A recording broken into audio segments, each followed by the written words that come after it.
नमस्कार, मैं हूँ रोशनी और आप देख रहे हैं न्यूज़ दस्तक। आइए नजर डालते हैं अब तक की सुर्खियों पर। विदिशा मोहन के माता मंदिर के पास पीछे की ओर कॉलोनाइजर द्वारा कॉलोनी बनाने की प्रक्रिया शुरू हुई है।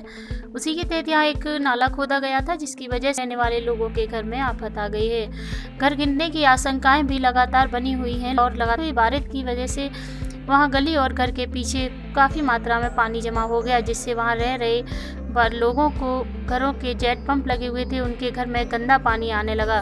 पीने योग्य पानी नहीं था। रहने वाले बताते हैं कि इस संबंध में कॉलोनाइजर से जब बात की गई तो उन्हें धमकियां दी गई। पूरे मामले में एसडीएम गोपाल सिंह वर्मा ने भी मामले की गंभीरता को लेकर जांच के आदेश दिए हैं। शुद्ध पेयजल उपलब्ध कराने के संबंध में नगर पालिका को भी निर्देशित कर दिया गया है। उन्होंने यह भी कहा कि यदि नियम विरुद्ध कार्य किया गया तो कॉलोनाइजर के निर्माण पर रोक भी लगाई जा सकती है।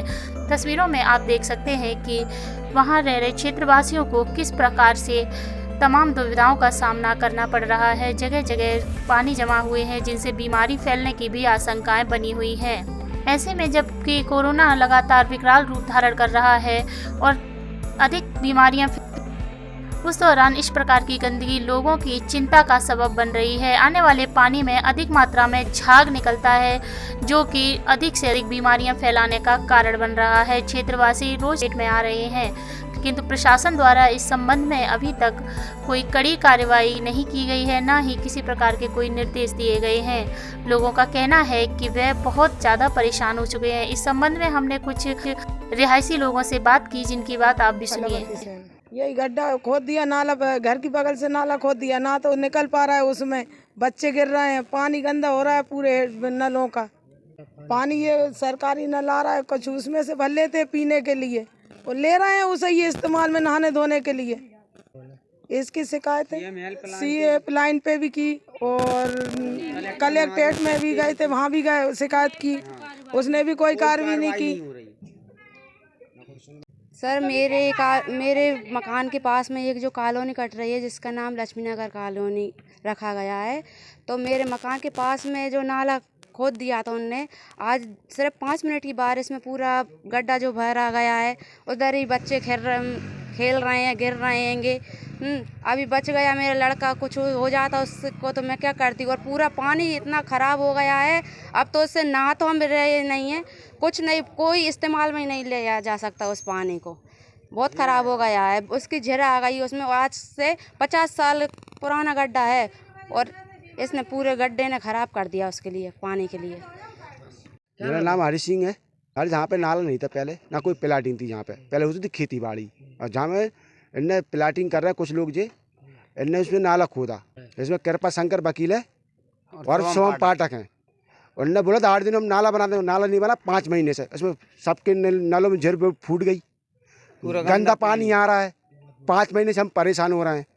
उस पर धमकी दी जा रही है कि हम सब देख लेंगे। उसका 30 चीज़ हमने कहा सर इसका निराकरण कर लो, तो निराकरण भी नहीं हो रहा कोई। हमने प्रशासन के लिए कागज भी दे चुके, आवेदन भी दे चुके, कोई सुनवाई नहीं हो रही हमारी। किसको दिए आवेदन? कलेक्टर साहब को दिए, एडीएम साहब आए थे, देख गए, कल नाला बनेगा टाइम लगेगा। नहीं ऐसे कैसे बनेगा सर, इसमें कोई उसमें जानवर मर रहे हैं, बच्चे गिर जाए, कहीं कोई वारदात हो जाए बड़ी, तो इसका प्रशासन जिम्मेदार रहेगा क्या? हॉस्पिटल के पास कोई कॉलोनाइजर द्वारा एक कॉलोनी का निर्माण हो रहा है। उन्होंने नाले को जो खोदा है लोगों के मकान से चिपक के, और वहाँ पे पानी भरा रहा है, नलों में उनके गंदा पानी आ रहा है, बच्चों के और मकान गिरने की संभावना है। इस संबंध में एक ज्ञापन भी प्राप्त हुआ था हमें, और वो हमने सीएमओ नगर पालिका विदिशा को प्रेषित कर दिया था आवश्यक कार्रवाई के लिए। आज चूँकि वो सीएमओ है नहीं, बात करने भी पता चला है, तो हमने जो यहाँ के वरिष्ठ इंजीनियर हैं उनको मौके पर जाकर के तत्काल कार्रवाई करने के निर्देश दिए हैं, और यदि कोई ऐसी परिस्थिति पाई जाती है तो उस पर स्थगन आदेश भी अभी जारी करवाएंगे, वो काम को रुकवाया जाएगा।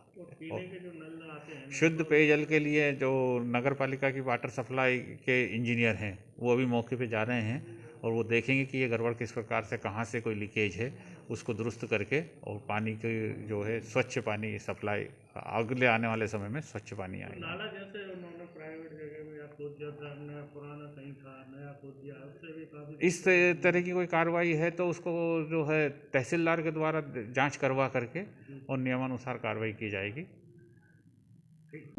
पिछले दिनों से प्रदेश में हो रही भारी बारिश के चलते किसानों को बुरी तरह नुकसान पहुंचा है। बाह क्षेत्र के गांव में भारी बारिश के चलते जहां किसानों को आलू, सरसों और अरहर के खेत की फसल में बहुत नुकसान हुआ, वहीं बारिश हुई तो ओलों की बौछार के कारण खली हुई फसलें पूरी तरह जमीन पर गिर गईं। यह नुकसान किसानों को बहुत भारी पड़ रहा है। किसानों का कहना है कि इस आपदा से निपटने के लिए सरकार को उन्हें किसी प्रकार का मुआवजा देना चाहिए। वहीं बारिश के चलते गांवों की गलियां भी पूरी तरह से जाम हो गईं।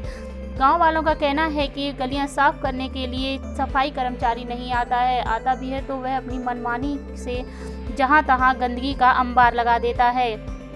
सफाई कर्मचारी को बार बार फोन द्वारा बुलाए जाने पर और सूचित किए जाने पर भी कोई भी सुनवाई नहीं हो रही है। अब मैनपुरी जिले का हाल देखिए। यहाँ पर खुलेआम आचार संहिता की किस प्रकार सत्ताधारियों के द्वारा मजाक उड़ाया जा रहा है, आचार संहिता की धज्जियां उड़ाई जा रही हैं। आप स्वयं देखिए, जहाँ तहाँ वॉल पेंटिंग की गई है जिसको अभी तक नहीं हटवाया गया है। हालांकि इस पे आचार संहिता के दौरान काला रंग पोत दिया जाता है, लेकिन आप खुद देख सकते हैं तस्वीरों में कि किस प्रकार से नेता अपनी मनमानी कर रहे हैं।